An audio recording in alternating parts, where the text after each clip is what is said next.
Hi friends, రావి చెట్టుకి కేవలం నీళ్లు పోయటం వల్ల మనకు ఎలాంటి పుణ్యం దొరుకుతుంది? దీని గురించి మనం శాపం నుండి విముక్తి పొందిన ఒక నాగిని కథ ద్వారా తెలుసుకుందాం.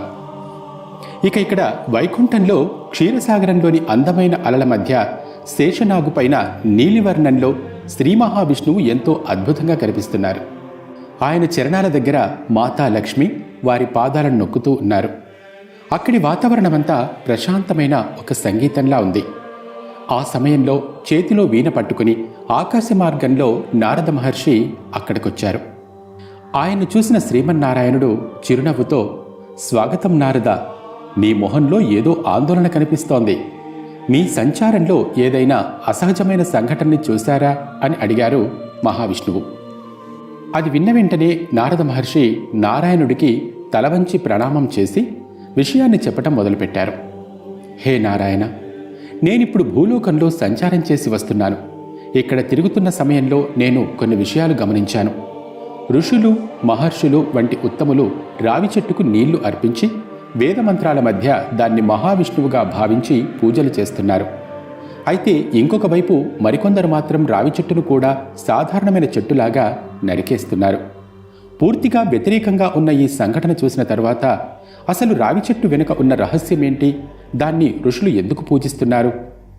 మరికొందరు ఎందుకు వృక్షాన్ని నరికి నేలకు ఒరిగేలా చేస్తున్నారు అన్న విషయాన్ని తెలుసుకోవాలన్న కోరిక, కుతూహలం నాలో పెరిగిపోయాయి. దయచేసి దీని వెనుక ఉన్న కారణమేంటో నాకు చెప్పండి. తద్వారా నేను ఆ సమాచారాన్ని లోకంలో ప్రచారం చేస్తాను" అన్నారు నారదముని. అది విన్న మహావిష్ణువు మొహం చిన్న నవ్వుతో వెలిగింది. ఆయన ఇలా చెప్పటం మొదలుపెట్టారు. "నారద, మీరొక మంచి విషయం అడిగారు. నిజానికి రావి చెట్టు ఒక మామూలు చెట్టు కాదు. ఈ వృక్షంలో దేవతలు కొలువై ఉంటారు. ఈ వృక్షాన్ని పూజించటం వల్ల మనుషుల సకల పాపాలు నశిస్తాయి. అంతేకాదు, వారికి మోక్షం కూడా లభిస్తుంది. రావి చెట్టు మహత్యాన్ని తెలియజేసే ఒక కథను నీకు చెబుతాను. దానివల్ల రావి చెట్టు ఎంత పవిత్రమైంది, దానికి పూజలు ఎందుకు చేయాలి అన్న విషయం స్పష్టంగా అర్థమవుతుంది. అంతేకాదు, ఈ కథ భక్తి శ్రద్ధలతో విన్నా లేక వినిపించినా ఎంతో పుణ్యం దొరుకుతుంది. ఈ కథను శ్రవణం చేసిన వారికి జన్మజన్మల పాపాలు తొలగిపోతాయి. తెలిసి తెలియక చేసిన ఘోరమైన పాపాలు కూడా పటాపంచలవుతాయి. ఈ కథను విన్న వాళ్ళ పితృదేవతలు సంతృప్తి చెంది వారికి సుఖశాంతులు కలిగేలా ఆశీర్వదిస్తారు. దానివల్ల పితృ రుణాలు తీరిపోయి వారి సంకటాలు తొలగిపోతాయి. అంతేకాదు, ఈ కథను విన్న వాళ్ళ ఇంట్లో నుంచి దరిద్రం పోయి లక్ష్మి నివాసం ఉంటుంది. ఇంకా సంతానం లేని వాళ్ళకి సంతానం కలుగుతుంది." ఇదంతా విన్న నారదుడు, "హే ప్రభు, నేను పూర్తి శ్రద్ధతో వింటాను. దయచేసి ఈ కథను నాకు చెప్పండి" అన్నారు. దానికి మహావిష్ణువు, "నారద, పూర్వకాలంలో హరిదాసు అనే ఒక వ్యక్తి ఉండేవాడు. అతను ఎంతో నీతిగా తన కష్టాన్ని నమ్ముకుని బతికేవాడు. కానీ ఈయన కటిక దరిద్రాన్ని అనుభవిస్తున్నాడు. కట్టెలను కొట్టి వాటిని అమ్మితే వచ్చే డబ్బుతో కుటుంబాన్ని పోషిస్తుండేవాడు. అతని కుటుంబంలో ముసలి తల్లిదండ్రులు, భార్య గాయత్రి, 3 పిల్లలు ఉండేవారు. కుటుంబం కొంచెం పెద్దది కావడం వల్ల హరిదాస్కు వారికి సరిపోయే భోజనాన్ని సంపాదించడం కూడా చాలా కష్టమయ్యేది. అయితే ఆ ఇంట్లో ఎలాంటి పూజలు, అర్చనలు జరిగేవి కాదు. హరిదాసుకి శాస్త్రాల గురించి కానీ ధార్మిక విషయాల గురించి కానీ కొంచెం కూడా అవగాహన లేదు.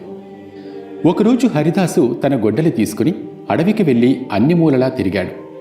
కానీ ఎక్కడా ఒక్క ఎండిన చెట్టు కాదు కదా, కనీసం ఒక ఎండిన కట్టె కూడా దొరకలేదు. సూర్యుడు నడి నెత్తికి వచ్చి ఎండ మండిపోతోంది. హరిదాస్కి ఆందోళన మొదలైంది. ఒకవేళ కట్టెలు తీసుకెళ్ళకపోతే వాళ్ళ ఇంట్లో పొయ్యి వెలిగించడం కూడా కష్టమే. అదే ఆలోచిస్తూ ఆకలి, దాహంతో అలానే ముందుకు వెళ్తున్నాడు. కానీ అతనిప్పుడు వెళ్తున్న ప్రదేశం చాలా భయంకరమైంది. పెద్ద పెద్ద చెట్లు, తీగలతో దట్టంగా ఉంది. చెట్లను దాటి సూర్యుడి కాంతి కూడా నేలను చేరుకోవటం కష్టంగా ఉంది. పాములు, తేళ్లు మాత్రమే కాకుండా ఇంకా ఎన్నో క్రూర మృగాలు కూడా అక్కడ ఉండే అవకాశం ఉంది.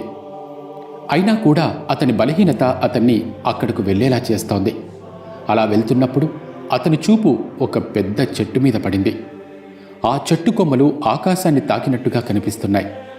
దాని వేళ్ళు దట్టంగా భూమిని అల్లుకున్నాయి. అదొక రావి చెట్టు.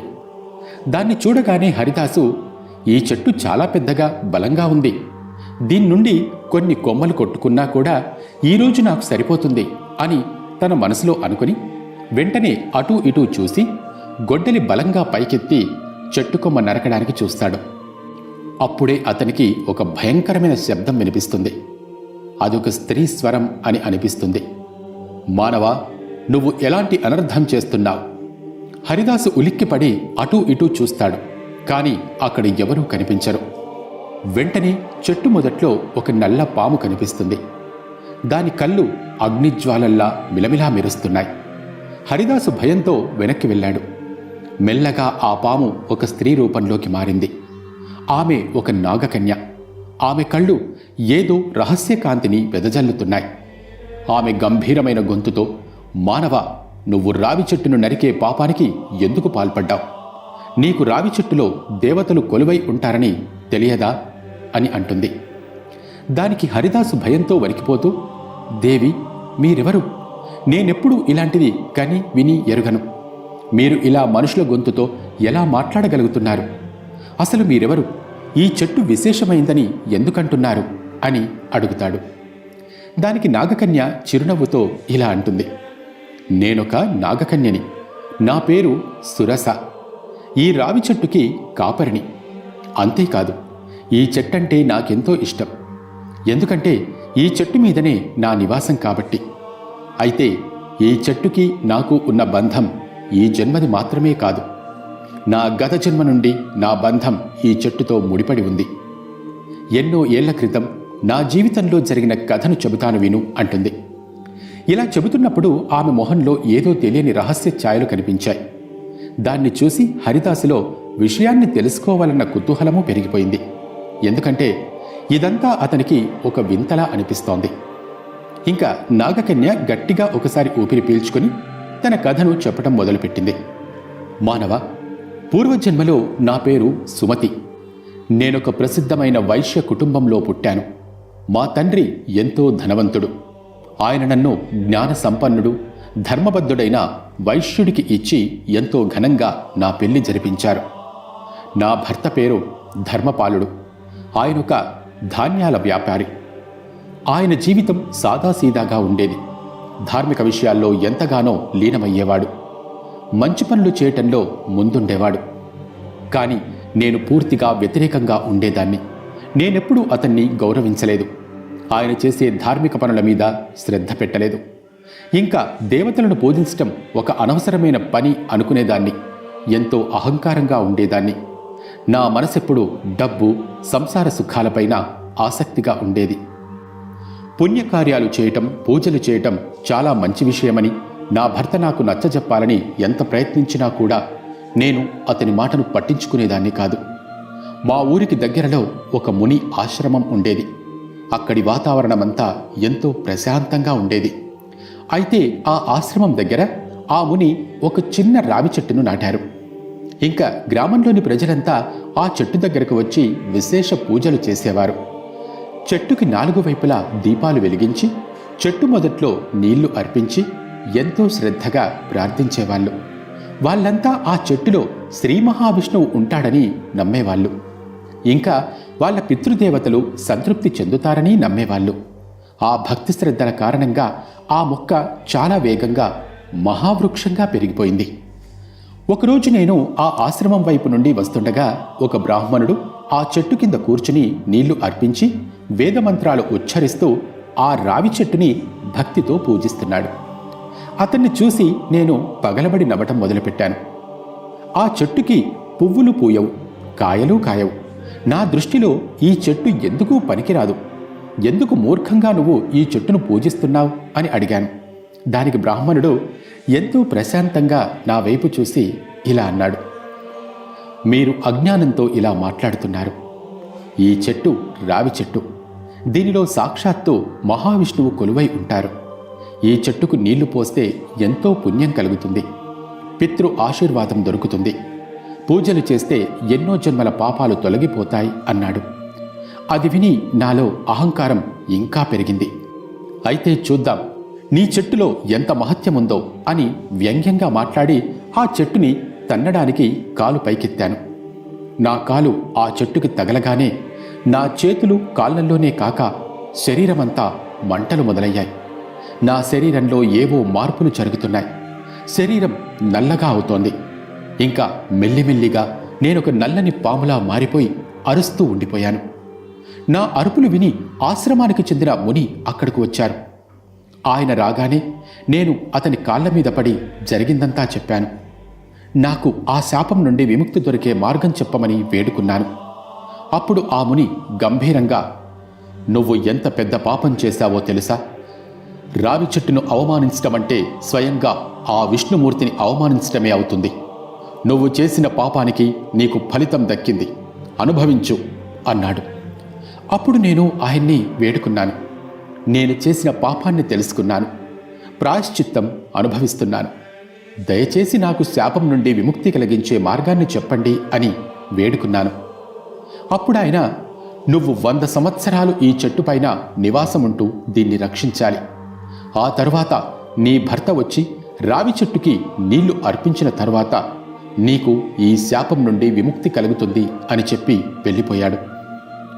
ఈ చెట్టు రోజురోజుకు పెరుగుతోంది. నేను ఇక్కడే ఉండి చెట్టుకి ఎవరూ హాని కలిగించకుండా కాపాడుతున్నాను. ఈ రోజుతో 100 సంవత్సరాలు పూర్తయ్యాయి. అందుకే నా భర్త వస్తాడని ఎదురు చూస్తున్నాను అని చెప్పింది. ఆమె స్వరంలో బాధ, ప్రాయశ్చిత్తం కనిపిస్తున్నాయి. ఇదంతా విన్న హరిదాస్కి ఇది కలో నిజమో అర్థం కాలేదు.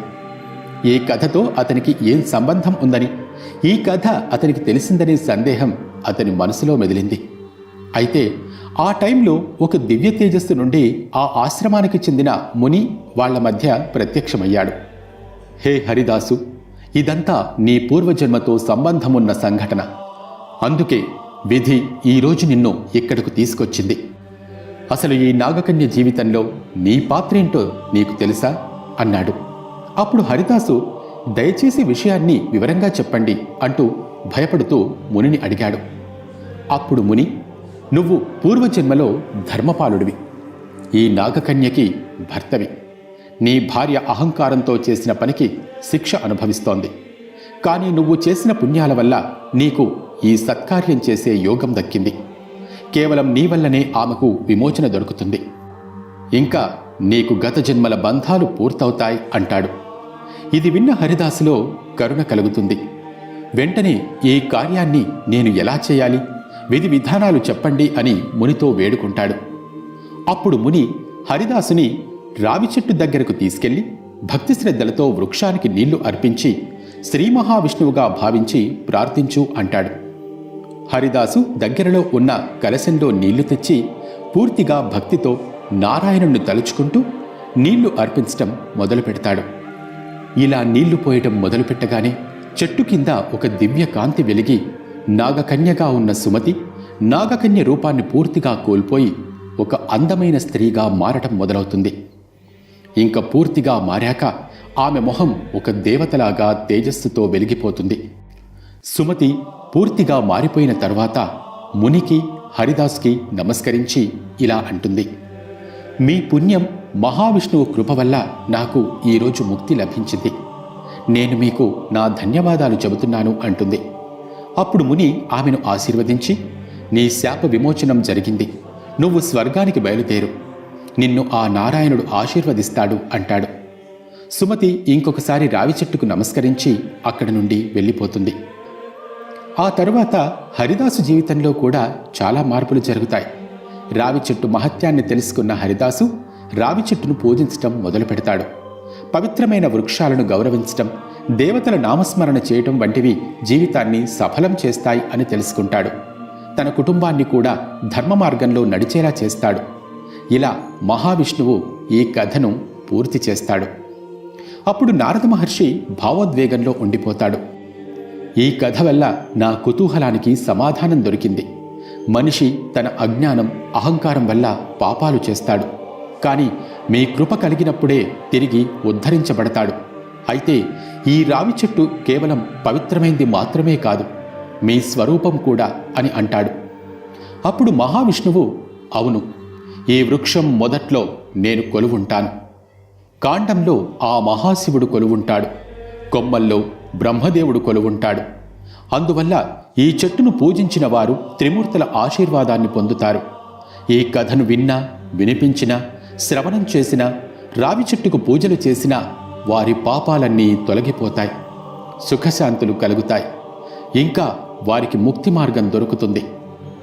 అప్పుడు నారద మహర్షి, నేను వెంటనే భూలోకం వెళ్ళి అక్కడ ఈ కథను ప్రచారం చేస్తాను, రావి చెట్టును అవమానించొద్దని, దాన్ని పూజించటం ద్వారా మీ సాన్నిహిత్యాన్ని పొందవచ్చని తెలియచేస్తాను అని చెప్పి అక్కడి నుండి వెళ్ళిపోతాడు. ఈ విధంగా మహావిష్ణువు రావి చెట్టు మహత్యాన్ని నారద మహర్షికి చెప్పారు. మీ అందరికీ ఈ కథ నచ్చిందనే అనుకుంటున్నాను. నచ్చితే తప్పకుండా లైక్ చేయండి. Thanks for watching.